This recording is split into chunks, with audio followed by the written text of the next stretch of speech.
नमस्कार. ग्रंथालीच्या साहित्याच्या पारावर सर्व रसिकांचं आणि वाचकांचं मनःपूर्वक स्वागत करते. आपण शाळेत असताना आपल्याला 3 काळ शिकवले गेले होते: भूतकाळ, भविष्यकाळ आणि वर्तमान काळ. भूतकाळात रमणं सगळ्यांनाच आवडतं. भविष्यातल्या स्वप्नांमध्ये विहरणं तेही आवडीचं काम. पण वर्तमानात म्हणजे ह्या क्षणात जगणं तेही तितकंच महत्त्वाचं, नाही का? आज आपण 2 पुस्तकांवर बोलणार आहोत. एक आहे वर्तमानातलं पुस्तक आणि एक पुस्तक म्हणजे आठवणींमध्ये भिजलेला भूतकाळ. वर्तमानाच्या लिपीत हा कविता संग्रह प्रशांत भरविरकर यांनी लिहिलेला आहे आणि ज्योती दाते लिखित लाजवाब हे पुस्तक म्हणजे त्यांचे सहचर रवी दाते, संगीतकार रवी दाते यांचा जीवनपट. खरं तर ही दोन्ही पुस्तकं वेगळ्या रंगाची, वेगळ्या ढंगाची, वेगळ्या साहित्य प्रकारातली. या दोन्ही पुस्तकांविषयी आज आपण गप्पा मारणार आहोत, जाणून घेणार आहोत. या दोन्ही पुस्तकांचे लेखक ज्योती दाते आणि प्रशांत भरविरकर आणि वाचक म्हणून सहभागी होणारे श्रीधर पाठक आणि लेखक आणि अभिनेते राजेंद्र उगले या चौघांचंही पारावरच्या गप्पांमध्ये मनापासून स्वागत. आजच्या कार्यक्रमातले दोन्ही लेखक हे खरं तर पत्रकारितेतले, त्यामुळे दोघांचाही हात नेहमी लिहिता असणारा. प्रशांत भरविरकर यांचं हे पहिलंच पुस्तक आहे, पण गेल्या 19 वर्षापासून पत्रकारितेच्या क्षेत्रात ते काम करत आहेत आणि त्यामुळे सातत्याने वेगवेगळ्या विषयांवर ते लिहित असतात. ज्योतिताई दाते यांनी देखील पत्रकारितेतलं शिक्षण घेतलं आहे आणि सुरुवातीला त्या नागपूर टाइम्समध्ये त्यांनी नोकरीही केलेली आहे. त्यानंतर त्या मुंबईत आल्या आणि वेगवेगळ्या नियतकालिकांमध्ये त्या सातत्याने लिहित राहिल्या. लहानपणीच त्यांचे वडील वसंत वरखेडकर यांच्याकडून त्यांना साहित्याचं बाळकडू मिळालेलं आहे, वाचनाचा संस्कार झालेला आहे. लहानपणी नृत्याची आवड असल्यामुळे कथकमधलं शास्त्रशुद्ध शिक्षण देखील त्यांनी घेतलेलं आहे. लाजवाब हे त्यांचं 5वं पुस्तक आहे. याआधी दुनिया रंगबिरंगी हे प्रवासवर्णन त्यांचं आलेलं आहे. त्यांचे सासरे रामूभैया दाते यांच्यावरही त्यांनी पुस्तक लिहिलेलं आहे आणि वेगवेगळ्या व्यक्तित्वांचा शोध घेत, शोध व्यक्तित्वांचा आणि मनस्वी ते यशस्वी अशी पुस्तकं त्यांच्या लेखणीतून अवतरली आहेत. ज्योतिताई दाते या मुंबईत आल्यानंतर मुंबई दूरदर्शनवर देखील त्यांनी काही महत्त्वाच्या कार्यक्रमांमध्ये सहभाग घेतलेला आहे. ज्योतिताई, लाजवाब हे जे पुस्तक आहे खरंच लाजवाब आहे, तर हे पुस्तक लिहिण्यामागची गोष्ट काय आहे तिथपासून सुरुवात करूया. हे पुस्तक लाजवाब हे जे काही मी लिहिलं आहे तर त्याच्यामागे एक खास असं कारण आहे. माझे पती रवी दाते ह्यांचं 7 जुलै 2020 साली निधन झालं. ते एक संगीतकार म्हणून प्रसिद्ध होते आणि त्याहीपेक्षा ते एक अतिशय हरहुन्नरी कलाकार आणि माणसांचे भोगते, संगीतावर अतिशय प्रेम करणारे, गुणग्राहक व्यक्ती म्हणून अतिशय प्रसिद्ध होते. त्यांना स्वतःला खूपशा त्यांच्या आयुष्यात ज्या घटना घडलेल्या होत्या त्या घटना खूप रंगवून सांगण्याची आवड होती आणि अतिशय गप्पिष्ट स्वभाव असल्यामुळे ह्या सगळ्या गोष्टी त्यांच्या आयुष्यातल्या त्या नेहमी भरभरून सांगायचे. त्याचप्रमाणे त्यांची एक जीवनाच्या मागची एक स्वतःची अशी शैली होती आणि जगण्यावर कसं भरभरून प्रेम करावं, कसं पूर्णपणे जगण्याचा आनंद घ्यावा हे त्यांच्याकडे बघून आम्हाला नेहमीच म्हणजे सगळ्याच लोकांना स्फूर्ती मिळत असे आणि त्याचं खूप कौतुकही वाटत असे.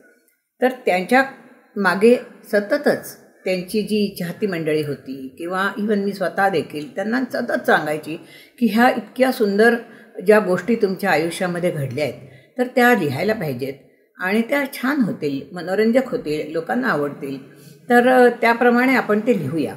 आणि ते त्यांना पटत असे, पण ते थोडंसं काही कारणांनी प्रत्यक्षात उतरवायला थोडा वेळ लागला. आणि खरं तर अगदी जेव्हा शेवटच्या त्यांच्या काळामध्ये मग हा जो प्रकल्प आहे तो आम्ही हातात घेतला होता आणि तो प्रकल्प पूर्ण होण्यापूर्वीच त्यांचं निधन झालं. पूर्ण होण्यापूर्वी म्हणजे ॲक्च्युली अगदी सुरुवात झाली आणि त्यांचं निधन झालं. पण त्यामुळे मग काय झालं की ते गेल्यानंतर ते जे लिखाण आम्ही थोडंसं सुरू केलं होतं ते पूर्ण करण्याची जबाबदारी संपूर्णपणे माझ्यावर आली. त्यावेळेला मला थोडंसं अनपेक्षित होतं पण मी मनाशी विचार केला की ह्या ज्या अत्यंत महत्त्वाच्या अशा सगळ्या आठवणी आहेत त्या लोकांपुढे यायलाच पाहिजेत. तर त्यामुळे आपण हे पुस्तक लिहायला पाहिजे, जेणेकरून माझ्याही सगळ्या स्मृती ज्या आहेत त्या जाग्या होतील आणि त्या स्मरणरंजनाचा आनंद मला मिळेल आणि हे सगळं काही मला वाचकांपर्यंत देखील पोहोचवता येईल.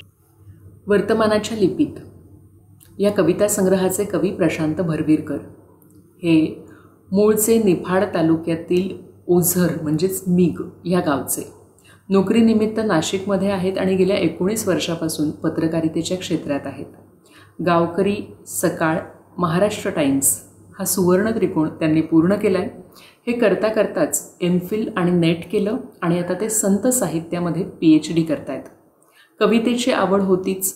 मोहन उपासनेंनी त्यांना गीतांचं रूप दिलं आणि कृष्णार्पण आणि विठ्ठल गीती गावा हे 2 मोठे कार्यक्रम नाशिकमध्ये घडून आले. त्यांची 2 पुस्तकं लवकरच वाचकांच्या भेटीला येत आहेत. एक आहे ललित संग्रह दिसा माझी आणि दुसरा आहे संशोधनपर ग्रंथ अवलियांचे जनस्थान. महाराष्ट्र राज्य मराठी पत्रकार संघाचा पुरस्कार, त्याचप्रमाणे पत्रकारितेतले आणि लेखनातले अनेक पुरस्कार त्यांना लाभलेले आहेत. प्रशांतजी, तुमची आणि कवितेची भेट नक्की कधी आणि कशी झाली? नमस्कार, मी प्रशांत भरवीरकर. कवितेची आणि माझी गाठ कशी पडली या प्रश्नाचे उत्तर देत असताना मला सर्वप्रथम आधी ग्रंथाली प्रकाशनाचे आभार मानावयाचे आहे की त्यांनी माझे पहिले पुस्तक वर्तमानाच्या लिपीत हे प्रकाशित केले, मला स्वीकारले. सुदेश इंगलासपूरकर आणि त्यांच्या टीमचे मी खूप खूप आभार मानतो. आणि त्यांनी मला साहित्याच्या पारावर आमंत्रित केले आणि माझे जे काही 2 शब्द आहेत ते ऐकून घेणार आहेत याबद्दल मी त्यांचे आभार मानतो. मला असं वाटतं कवितेची आणि माझी गाठ कशी पडली यामागे एक विलक्षण कथा आहे की कवितेचा संस्कार हा मला गुरुचरित्र आणि नवनाथ या पोथ्यांमधून झालेला आहे. श्रावण महिन्यामध्ये गुरुचरित्र, नवनाथ या पोथ्या वाचनात यायच्या. वडील धार्मिक वृत्तीच्या असल्याने सतत हरिविजय, देवी विजय या पोथ्या घरामध्ये श्रवणात असायच्या. त्यामध्ये एक कुसुम झोकूनवरती चला म्हणावे मम कार्याप्रती, नवनाथ वंदुनी युक्ती नमस्कार करावा, अशासारख्या ओव्या कानावर पडल्या आणि कुठेतरी ते पद्य मनामध्ये घोळत राहिले, मनामध्ये रुंजी घालत राहिले. मी नाशिक जिल्ह्यातल्या ओझर गावामधला एक तरुण. नाशिकमध्ये त्यावेळी कुसुमाग्रज राहायचे. एक दिवस काही कामानिमित्ताने असंच कुसुमाग्रजांच्या घरी जाण्याचा योग आला, त्यांचा आशीर्वाद मिळाला. आणि त्याआधी वसंत बापटांचे सेतू असेल किंवा मंगेश पाडगावकरांचे जिप्सी असेल, हे सगळे कविता संग्रह मी वाचलेले होते, मनामध्ये रुंजी घालत होते. परंतु आपण कविता लिहावी हे सुचण्यामागे कवितेचे हे जे बीज आहे हे निसर्गातून मला मिळाले असं मला वाटतं. तेव्हा आम्ही शेती मातीमध्ये राहायचो. मळ्याखळ्याच्या वस्तीला गोंधळ गीते कानी यायची. मोठा देव कौशल्या मल्हारी, काठी कांबळ घेऊन करी, हे कानामध्ये कुठेतरी रुंजी घालत असायचं.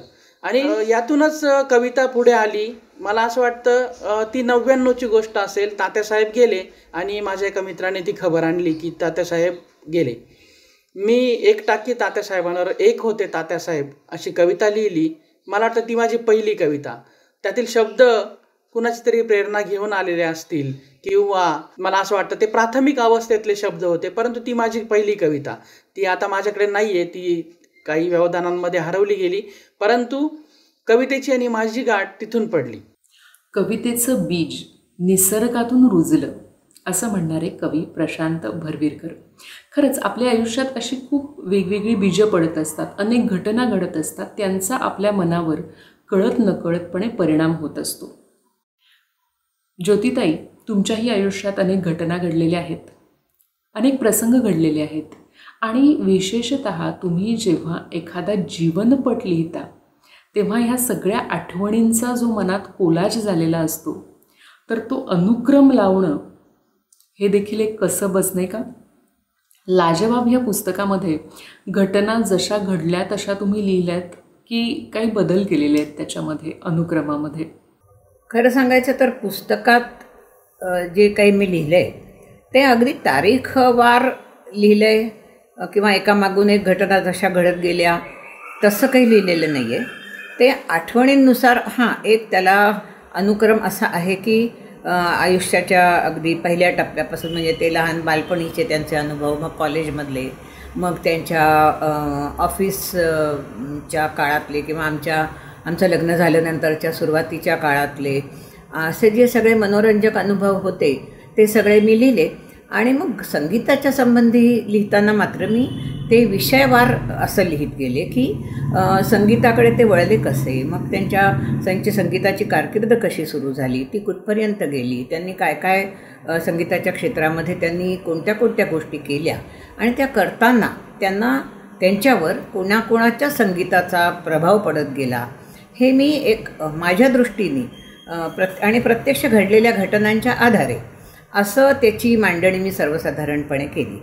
आणि शेवटी जो सगळ्यात अत्यंत महत्त्वाचा किंवा जो सगळ्यांनाच आवडेल असा जो भाग मला वाटला म्हणजे कुमार गंधर्व आणि त्यांचे जे अतिशय जवळचे संबंध होते, तर त्याच्या संबंधी मात्र मी मुद्दाम ठरवून ते भाग अगदी शेवटच्या भागामध्ये घातलं. कारण कसं असतं, हे सगळे प्रसंग हे आयुष्यभर समांतर घडत असतात. म्हणजे हे असे एकदम एका काळात घडले संपले असं होत नसतं. ते थोडे थोडे थोडे थोडे एकेका टप्प्यावर घडत जातात. पण नॅचरली आपल्याला ते जेव्हा पुस्तकरूपाने आणि वाचकांच्या समोर मांडताना एक विषय आणि मग तो पूर्ण संपवून मग दुसरा विषय आणि मनोरंजनाच्या दृष्टीने सुद्धा त्याचा एक ठराविक अंतर त्यांच्यामध्ये ठेवून तो जो वाचकाचा त्याच्यातला रस आहे तो कायम राहावा, ह्या दृष्टीने मी साधारणपणे ह्या पुस्तकाची मांडणी माझ्या दृष्टीने केलेली आहे. तर मला असं वाटते की वाचकांना ती आवडेल.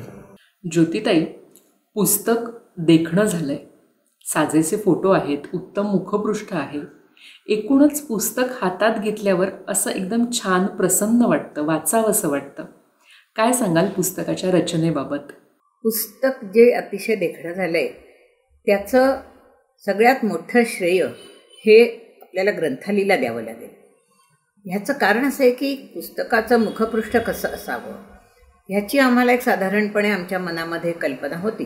ग्रंथालीची जी आम्हाला संपूर्ण टीम ही इतकी उत्साही आहे आणि त्यांनी ह्या विषयामध्ये इतका चांगला इंटरेस्ट घेतला आणि जे जे काही आम्हाला अभिप्रेत होतं ते आमच्यापेक्षाही, म्हणजे माझ्या मनात जे काही अभिप्रेत होतं त्याच्यापेक्षा अधिक उत्तम रीतीने त्यांनी ते प्रत्यक्षात आणलं. ते आणताना सगळ्या भागांमध्ये माझा सहभाग होता, माझ्याबरोबर ही सर्व मंडळी होती आणि ही सतत खूप चांगल्या सूचना करत होती आणि त्यांनी खूप पुढाकार घेतला हे सगळं करण्याच्या बाबतीत. आणि म्हणूनच ते पुस्तक इतकं देखणं झालं. कारण की अशा रीतीने ते हार्ड कव्हर बनवावं किंवा त्याचं जे मुखपृष्ठ ते असं बनवावं आणि त्याच्या आतमधले फोटो अशा रीतीने आपण चांगल्या रीतीने विषयाच्या नुसार त्याला स्प्रेड करावेत वगैरे, ही सगळ्या ज्या कल्पना आहेत ह्या ग्रंथालीची जी टीम आहे त्यांच्याकडून खूपच मोलाच्या सूचना आल्या आणि त्या प्रत्यक्षात अंमलातही आणल्या. तर त्यामुळे मी हे श्रेय, मात्र पुस्तकाच्या देखणेपणाचं श्रेय हे ग्रंथालीच्या सर्व चमूला अगदी मनापासून धन्यवाद देऊन आणि त्यांनाच देईन. वर्तमानाच्या लिपीत या पुस्तकाला देखील एक वैशिष्ट्यपूर्ण रचना आहे. हा कविता संग्रह 4 विभागांमध्ये आहे. प्रशांतजी, मुळात असे 4 विभाग करावे असं का वाटलं? आणि मला एक असा प्रश्न पडतो की त्या विभागातल्या कविताच तुम्हाला सुचल्या असतील का, किंवा कशा सुचल्या असतील, काय सांगाल? वर्तमानाच्या लिपीचे आपण 4 भाग केलेले आहेत. हे 4 भाग करण्यामागे एक विचार आहे की वाचकाला सलग कविता वाचण्यास देऊ नये. 4 भागांमध्ये कविता असतील, ज्याला कृष्णबाधा आवडेल, ज्याला वर्तमानाच्या लिपीत आवडेल किंवा ज्याला हिरवळीचा अलवार मुलूक आवडेल त्याने त्या कविता वाचाव्या आणि इतर कवितांवरही नजर फिरवावी. तर हे 4 विभाग येण्यामागे माझे मित्र कवी ऐश्वर्या पाटेकर, राजू देसले यांच्याशी माझी चर्चा होत होती आणि त्यातून हा विभाग करण्याचा जो प्रयोग आहे तो समोर आला. डॉक्टर राहुल पाटील, दत्ता पाटील यांनी कविता आतून येऊ दे असं सांगितलं होतं. 2020 पुलाखालून एव्हाना बरंचसं पाणी वाहून गेलं होतं. नव्हे मला तर वाटतं पूलच वाहून गेला होता. परंतु कविता आता यावी आणि या 4 विभागांमध्ये यावी असा एक माझा दृष्टिकोन होता. त्याच्या मागे मी मागाशी सांगितल्याप्रमाणे वाचकाला संलग्न देण्याचा विचारही होता.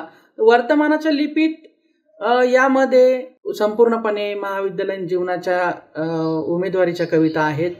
त्यानंतर कृष्णबाधामध्ये मगाशी सांगितल्याप्रमाणे हरिविजय या पोथीमधून भावलेला जो श्रीकृष्ण होता, माझ्या मनी जो श्रीकृष्ण आलेला होता आणि मनामध्ये तो वस्तीलाच आलेला जो श्रीकृष्ण आहे त्याच्याविषयी अनेक वर्षांपासून चिंतन सुरू होतं. त्या श्रीकृष्णाच्या कविता त्याच्यामध्ये आहेत. कृष्णबाधा हे माझे आत्म्याचे प्रतिबिंब आहे. म्हणजे एका कवीला पारंपरिक कृष्ण घेऊन पुढे जावंसं वाटतं आणि तो या वर्तमानाच्या लिपीमध्ये उतरावा असं वाटतो. याच्यामध्येच मला वाटतं या 4 विभागांचं मर्म आहे. हिरवळीचा आलवार मुलूक असेल किंवा पावसाची भिजकी गोष्ट असेल, यामध्ये पावसाच्या कविता आहेत. हिरवळीचा आलवार मुलूकमध्ये महाविद्यालयीन जीवनातल्या काही घडामोडी, 1-2 प्रेमाच्या कविता या आहेत.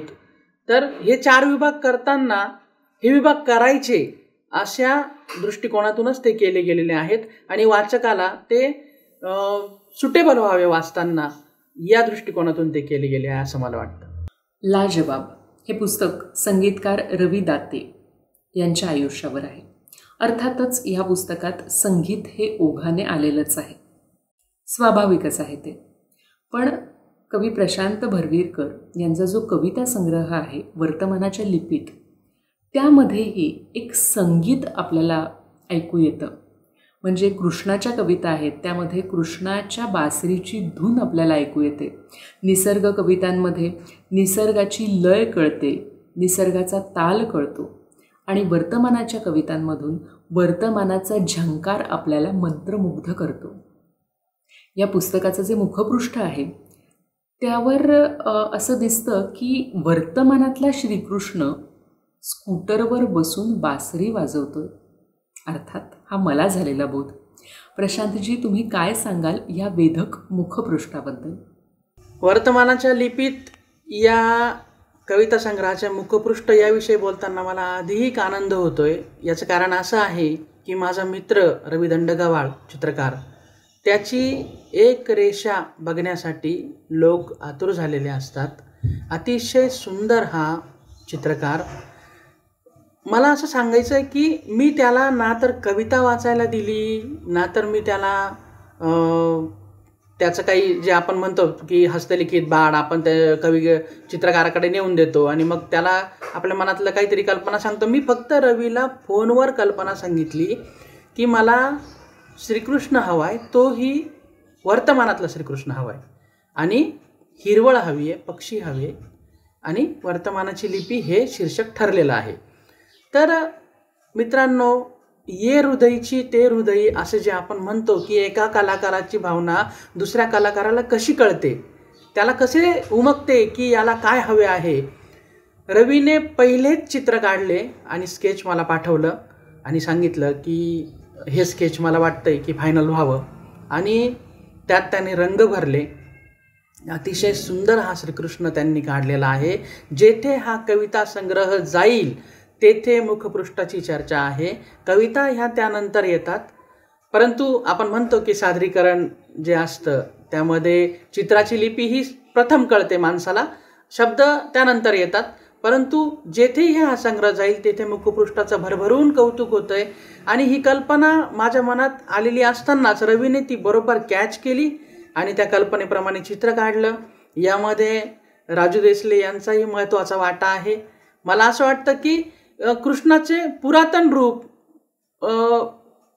यामध्ये मॉडर्निझम हवा आणि म्हणून त्याप्रमाणे ते चित्र आलेलं आहे. तर हे अत्यंत वेधक असं मुखपृष्ठ झालेलं आहे. केवळ माझा कविता संग्रह म्हणून मी ते म्हणत नाही, तर मला अशा हजारो प्रतिक्रिया आल्या की हे मुखपृष्ठ अत्यंत सुंदर झालेलं आहे आणि ते कवितेला साजेसं असं झालेलं आहे असं मला वाटतं. वा, हे मुखपृष्ठ आणि त्यामागचा विचार ऐकून लाजवाब असं म्हणावंसं वाटतं.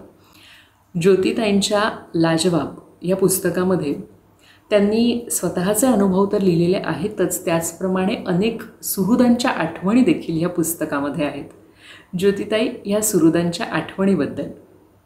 जेव्हा मी हे पुस्तक लिहायला सुरुवात केली तेव्हा माझ्या लक्षात आलं की माझ्या स्वतःच्या आठवणी तर आहेतच आणि त्या पर्सनल असतात. म्हणजे मी प्रत्यक्ष त्यांच्याबरोबर होते. 52 वर्षांचा एक सुंदर असा सहवास मला मिळालेला होता. त्या सगळ्या काळामध्ये मी तर खूप अनुभव घेतलेले होते, ही खरी गोष्ट आहे. आणि त्याच्यावर आधारितच मी सगळं काही लिहित होते. पण जसे हे अनुभव मला येत होते तसे त्यांचं मित्रमंडळ, नातेवाईक, त्यांच्याकडे येणाऱ्या शिष्या किंवा त्यांच्या सहवासात येणारी सर्वच मंडळी, ह्या सगळ्यांनासुद्धा त्यांच्या अत्यंत विनोदी स्वभावाचा आणि खूप गाण्याच्या आवडीचा, त्यांच्या हजरजबाबीपणाचा अनुभव सगळ्यांनी घेतला होता. तर मी एकटीने कोणतीही गोष्ट सांगण्यापेक्षा जर माझ्याबरोबरीने इतरांनीही त्यांचे अनुभव सांगितले तर माझ्या पुस्तकाला एक खूप चांगलं असं परिमाण मिळेल आणि त्याची जी व्हॅल्यू आहे, त्याचं जे मोल आहे त्या पुस्तकाचं, ते ह्या सगळ्यांच्या सांगण्यामुळे अधिक वाढेल असं मला वाटलं. आणि मला तर वाटतं की हा जो माझा प्रयत्न होता तो सफल झालेला आहे. कारण प्रत्येकाने अतिशय मनापासून त्यांना आलेले अनुभव आणि ह्यांच्याबद्दल वाटणारी जिव्हाळा, प्रेम हे इतक्या चांगल्या रीतीने व्यक्त केलं आहे की तो त्या पुस्तकाचा खूप महत्त्वाचा भाग आहे असं मला वाटतं. अनेक सुहृदांनी आपल्या आठवणी, संगीतकार रवी दाते यांच्याबद्दलच्या आठवणी लाजवाब या पुस्तकामध्ये लिहिलेल्या आहेत. श्रीधर पाठक यांनी देखील सुरेल स्नेहबंध नावाचा लेख आठवणींच्या रूपाने या पुस्तकात लिहिलेला आहे. ते व्यवसायाने CA आहेत आणि आज ते वाचक म्हणून आपल्या पारावर आलेले आहेत. ऐकूया श्रीधर पाठक यांना. ख्यातनाम संगीतकार रवी दाते यांच्या आयुष्यावर आधारित लाजवाब हे पुस्तक नुकतंच वाचनात आलं. खरं म्हणजे पुस्तक हातात घेतलं आणि एका बैठकीत संपवलं. रवी दाते यांच्या पत्नी सौ ज्योती दाते यांनी या पुस्तकात आपल्या पतीच्या समृद्ध आयुष्याचा जणू काही एक खजिनाच सर्व रसिकांसाठी खुला केलाय. रसिकाग्रणी रामूभैया दाते यांचे चिरंजीव रवी दाते, त्यामुळे लहानपणापासून संगीताचा वारसा किंबहुना उत्तम कानसेन होण्यासाठी लागणारे सर्व संस्कार हे रवी काकांवर झाले. या सर्व आठवणींचा मागोवा ज्योती दाते यांनी अतिशय आकर्षक अशा पद्धतीने घेतलेला आहे. बालपणीच्या आठवणींनंतर ज्योती दाते आणि रवी दाते यांचा विवाह आणि विवाहोत्तर त्यांच्या आयुष्यात झालेली उत्तरोत्तर प्रगती, त्याचबरोबर रवी काकांनी आपल्या अत्यंत समृद्ध अशा सांगीतिक आयुष्यात घडवलेले अनेक शिष्य व शिष्या, त्याचबरोबर त्यांचं संपूर्ण करिअर, त्यांचे मित्र, त्यांचा परिवार यातल्या आठवणी, अशा अतिशय लोभस आठवणींचा खजिनाच जणू काही आपल्यासमोर हे पुस्तक मांडतं. रवी काकांचं संपूर्ण आयुष्य संगीतात गेलं, गझलमध्ये गेलं, दोस्तांबरोबर गेलं आणि या पुस्तकामध्ये रवी काकांचे आप्त, स्वकीय, मित्र, शिष्य, शिष्या यांनी अतिशय उत्तम आठवणी जागवलेल्या आहेत. या आठवणी वाचताना आपल्याला जाणवतं की रवी काका या सगळ्यांच्या काळजात आजही तितकेच ठाम आहेत. या पुस्तकाचं शीर्षक आहे लाजवाब आणि ते पुस्तकाला आणि रवी दाते यांच्या आयुष्याला अत्यंत समर्पक आहे. आणि जेव्हा हे पुस्तक आपण संपवून खाली ठेवतो तेव्हा आपण एकच गोष्ट म्हणू शकतो, क्या बात है. ज्योती दाते यांना पुढील लेखनासाठी अनेक शुभेच्छा. वा. या सुरेल आठवणींमधून पुन्हा वर्तमानाच्या लिपीत येऊया आणि जाणून घेऊया की कवीच्या मते नक्की काय आहे ही वर्तमानाची लिपी. काय सांगाल प्रशांतजी? वर्तमानाची लिपी हे शीर्षक काय आहे असं मला अनेकांनी विचारलं की वर्तमानाच्या लिपी या शीर्षकातून तुम्हाला काय संदेश द्यायचा आहे.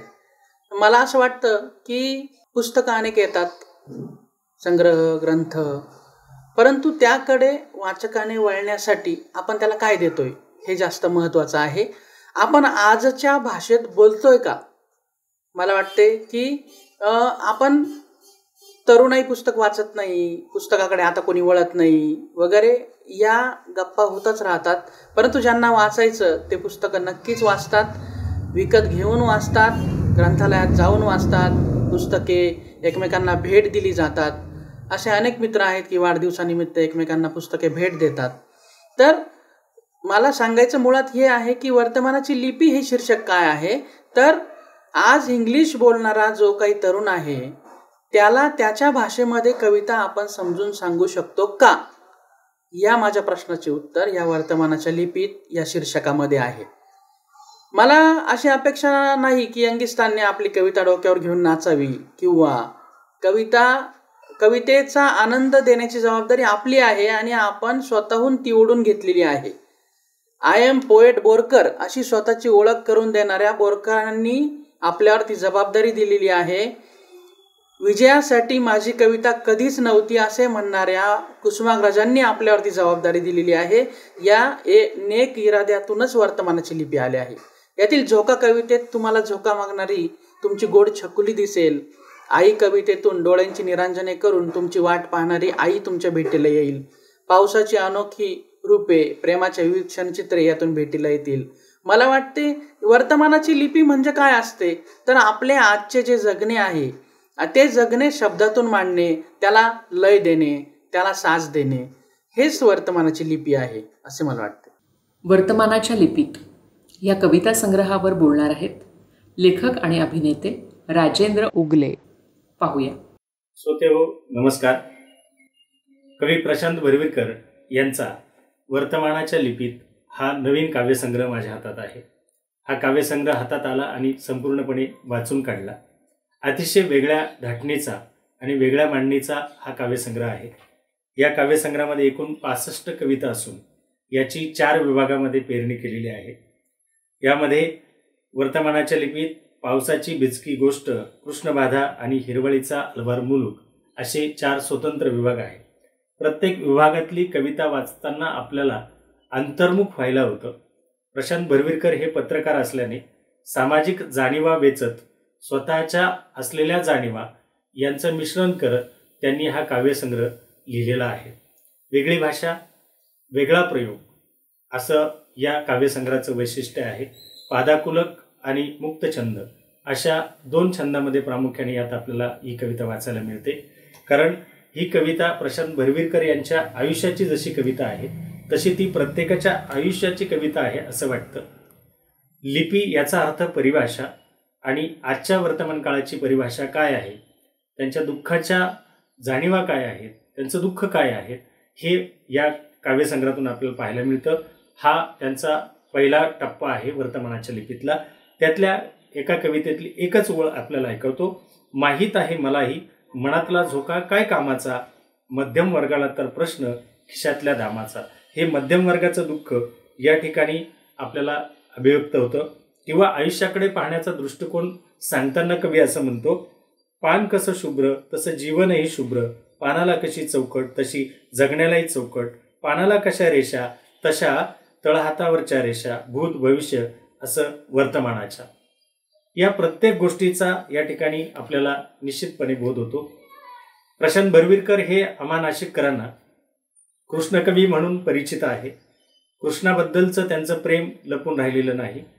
कृष्णाबद्दलच्या अनेक कविता या ठिकाणी आपल्याला वाचायला मिळतील. पण केवळ सावळ बाधा म्हणत या कविता आपल्याशी बोलत नाही, तर कृष्ण हा कसा परिपूर्ण पुरुष होता आणि तो आम्हाला कसा आमचा वाटतो, या सगळ्या जाणीवा या सगळ्या कवितांमध्ये आपल्याला पाहायला मिळतात. प्रशांत भरवीरकर यांचं या नव्या कोऱ्या काव्यसंग्रहासाठी मी मनपूर्वक हार्दिक अभिनंदन करतो आणि तुम्हा सगळ्यांना हा संग्रह निश्चित वाचावा असा आग्रह धरतो. कारण हा संग्रह वाचताना प्रशांत भरवीरकरांनी माझ्याच आयुष्याबद्दल लिहिलेलं आहे का असं वाचकाला वाटू शकतं. धन्यवाद. ज्योतिताई, लाजवाब हे पुस्तक खरं तर नुकतंच आलेलं आहे, पण तरीही ते बऱ्याच ठिकाणी पोहोचलेलं आहे आणि बऱ्याच वाचकांचे तुम्हाला खूप चांगले अभिप्राय देखील आलेले आहेत. त्यातले काही अभिप्राय जाणून घ्यायला नक्कीच आवडेल. या पुस्तकाचं मला वैशिष्ट्य हेच वाटतंय की हे माझं 5वं पुस्तक आहे. ह्या पुस्तकावर मला जितके भरभरून अभिप्राय अगदी पहिल्या दिवशीपासून मिळत आहेत असे मला खरोखरच आत्तापर्यंत मिळाले नव्हते. त्याचा एकतर मला अतिशय आनंद होतोय, तो स्वाभाविकही आहे. परंतु ते ऐकायला किंवा त्यांच्या ज्या अतिशय रंजक असा त्यांच्या जो एकूण व्यक्तित्व त्यांचं जे होतं आणि त्यांचे जे अनुभव होते ते वाचकांना किती आवडत आहेत हे ऐकायला ते स्वतः असायला हवेत असं एक मला सतत वाटत राहतं. पण जेव्हा एक खूप समाधान असं मिळतं की अतिशय मोठ्या मोठ्या लोकांचे मला माझं पुस्तक वाचून खूपच चांगले अभिप्राय आले. त्याच्यामध्ये मी तुम्हाला काही नावंही सांगीन. डॉक्टर श्रीखंडेंचा मला फोन आला आणि ह्यांची ओळख होती, मैत्री होती. त्यांना अतिशय आनंद झाला हा कार्यक्रम बघून, पुस्तक वाचून. त्यानंतर उषा मेहता ज्या अतिशय चांगल्या लेखिका आहेत, आमचे अनेक वर्षाचा घनिष्ठ संबंध होता. अनेक वर्ष आम्ही बरोबरीने अनेक गोष्टींचा आस्वाद, साहित्याचा, संगीताचा हा घेतलेला होता. त्यांना खूप एक पुनःप्रत्ययाचा आनंद मिळाला असं त्यांनी मला अगदी आवर्जून सांगितलं. आणि त्यांनी मला सांगितलं की ज्योती, पुस्तक सुंदर झालं आहे, मला खूप आवडलं आणि मी इतकी रंगून गेले की ते आत्ता मी मिटलंय, पण ते मी पुन्हा उघडून पुन्हा सुरुवात करणार आहे आणि पुन्हा वाचणार आहे. त्यानंतर माझी मैत्रीण उषा तांबे, जी एक चांगली साहित्यिका आहे, साहित्य संघाशी जी चांगल्या मोठ्या पदावरतीने कामही केलेलं आहे, तिचाही मला फोन आला आणि तिनेही अत्यंत कौतुकाने मला सांगितलं की तुझं हे पुस्तक खूपच छान झालं आहे. आणि तिच्यातले म्हणजे माझ्या पुस्तकातले माझी शैली लिहिण्याची ही तिला अतिशय आवडली, किंवा त्याच्यामध्ये जो एक सकारात्मक असा दृष्टिकोन तिला आढळला तो तिला आवडला. आणि असे असंख्य मला फोन आणि मेसेजेस हे सतत येत आहेत. आणि हा अनुभव माझ्यासाठी खरंच एक खूपच आनंदाचा असा आहे. आणि ह्या पुस्तकाला इतका वाचकांचा प्रतिसाद मिळतोय की ज्याची खरोखरच मी अपेक्षा केली नव्हती.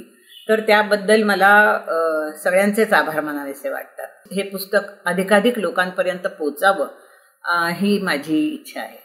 प्रशांत भरविरकर यांचं पहिलंच पुस्तक इतकं आश्वासक येतं तेव्हा लेखकाकडून पुढील लेखनाची अपेक्षा वाढते. तुमचं इतर लेखन आणि पुढील लेखन उपक्रम यांच्याबद्दल. गेल्या 19-20 वर्षांपासून वृत्तपत्र या क्षेत्रात काम करत असताना हातून अनेक स्फुट लिखाण झाले आहे, अनेक लेख लिहिले गेले आहेत, अनेक बातम्या आहेत, ह्युमन इंटरेस्ट स्टोरीज आहेत, फीचर रायटिंग आहे, अनेक अशा गोष्टी झालेल्या आहेत. परंतु मला असं वाटतं की सकस बीजे ज्यामध्ये आहेत अशा साहित्याचे लिखाण झाले पाहिजे. त्यातूनच वर्तमानाच्या लिपीत हा काव्यसंग्रह आला. आता पुढे दिसा माझी या शीर्षकाने एक ललित लेख संग्रह येणार आहे. त्यानंतर महाराष्ट्र टाइम्समध्ये अवलियांचे जनस्थान या शीर्षकाने मी एक वर्षभर सदर चालवले होते. त्यामध्ये नाशिक जिल्ह्यातील संपूर्ण समाधी स्थळांचा शोध मी घेतलेला आहे. असा संशोधनपर तो ग्रंथ आहे. तो या महिन्याच्या अंतिम टप्प्यामध्ये येणार आहे. मला असं वाटतं की प्रस्तावनेच्या रूपातून नेहमीच माझ्या सोबत राहणारे डॉक्टर राहुल पाटील असतील किंवा कविवर्य मित्र सुशीलकुमार शिंदे, ज्यांचं एक अख्खं पुस्तक त्यांनी मला अर्पण केलेलं आहे, ते विजयकुमार मिठे, दत्ता पाटील, दीपक दंडवते आणि माझे कुटुंबीय, या सर्वांनीच मला दिलेली साथ अगदी मोलाची आहे. त्यांनी माझ्या पाठीवर हात ठेवून मला लढ म्हणा असे सांगितले. म्हणून हे सगळं साहित्याचं विश्वामध्ये मी पाऊल टाकलेलं आहे. त्यासोबतच मला असं वाटतं की साहित्य हे येणारच, येत राहणार, ते मनामध्ये रुंजी घालत असते, त्यामुळे ते येणारच. परंतु त्यासाठी म्हणून ग्रंथाली प्रकाशनाने मला पहिला हा चान्स दिला, मला संधी दिली. त्यासाठी मी सुदेश इंगलासपूरकर यांचे अत्यंत आभारी आहे, त्यांच्या संपूर्ण टीमचा आभारी आहे. धन्यवाद. माणसं येतात, भेटतात, मोठं काम करतात, जीव लावून जातात आणि त्यांच्याच आठवणी पुस्तक रूपाने आपल्याला प्रेरणा देत राहतात. माणसांप्रमाणेच भावनाही येतात, मन हेलावून जातात आणि त्यांच्याच झालेल्या कविता आपल्या मनात रुंजी घालत राहतात. आठवणींचा सुरेल प्रवास, लाजवाब आणि रम्य कविता वर्तमानाच्या लिपीत, ही दोन्ही पुस्तकं सवलतीच्या दरात घरपोच मागवण्यासाठी खालील नंबरवर संपर्क साधा. लेखनाचे अनेक रंग, अनेक ढंग, सच्च्या वाचकाला हे सगळेच खुणावणारे. वेगवेगळ्या विषयांवरची पुस्तकं पाहण्यासाठी, त्या पुस्तकांबद्दल ऐकण्यासाठी, जाणून घेण्यासाठी साहित्याच्या पारावर हा आमचा कार्यक्रम महिन्याच्या 2ऱ्या आणि 4थ्या शुक्रवारी जरूर पहा. त्याचप्रमाणे जगभरातल्या वेगवेगळ्या पुस्तकांविषयी जाणून घेण्यासाठी ग्लोबल साहित्य सफर हा कार्यक्रम महिन्याच्या 2ऱ्या आणि 4थ्या शनिवारी जरूर पहा. आणि घरबसल्या देश विदेशाची सफर करण्यासाठी ग्रंथालय.com पायाला भिंगरी हे सदर नक्की वाचायलाच हवं. हे सगळे कार्यक्रम पाहण्यासाठी ग्रंथालय.com या वेबसाईटला भेट द्या आणि ग्रंथालय वॉच हे यूट्यूब चॅनल जरूर सबस्क्राईब करा, जेणेकरून आपण सगळेजण असेच भेटत राहू, वाचत राहू. आज इथेच थांबते. नमस्कार.